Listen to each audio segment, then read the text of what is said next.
There's an interesting company called Zappos. Zappos is a shoe company. They actually ship shoes. Somebody else makes the shoes and they ship them.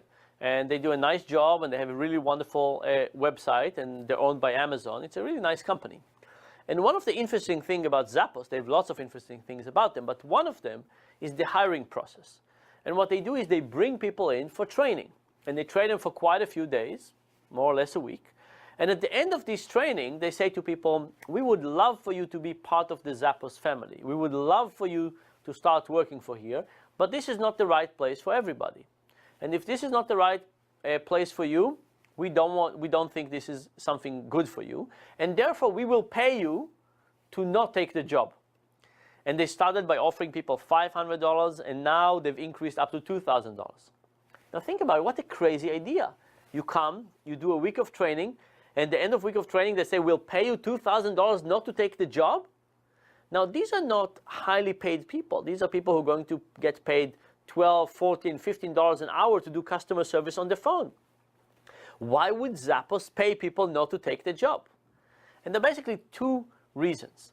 The first reason, if you think about the distribution of people, there are people who love the job and there are people okay, and people who don't like it so much. You actually don't want the people who don't like the job so much to be around. Because not only are they not going to do a good job, they're going to pollute other people. And Zappos is a customer service company. Okay, they have fantastic customer service. It's delightful to call them every time. But you can imagine if they had people at the negative tail, those people would give customers a bad experience and they might pollute other people. So one thing is they're moving up and up on trying to eliminate that tail. People who are not that happy or don't think they'll be that happy, they don't want to.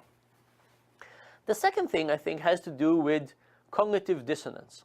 Cognitive dissonance is a really interesting phenomenon. Cognitive dissonance is about the fact that if we behave one way but don't believe in the same way, this creates a tension, what Festinger call a dissonance. Can we change what we've done? No, we've done it already. Maybe we can change what we believe. And that actually happens quite a lot.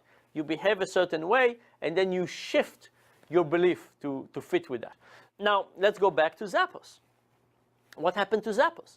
You have this $2,000. Now, it's not as if Zappos is telling you, you know what, for the rest of your life, every morning you could wake up and decide if you want to take the money or stay in the job. No, you have 48 hours.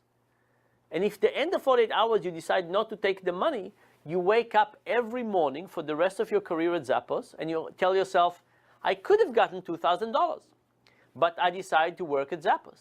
That must mean that I really love Zappos, right? Otherwise, why would I do that? And because of that, you go to work much more excited and so on.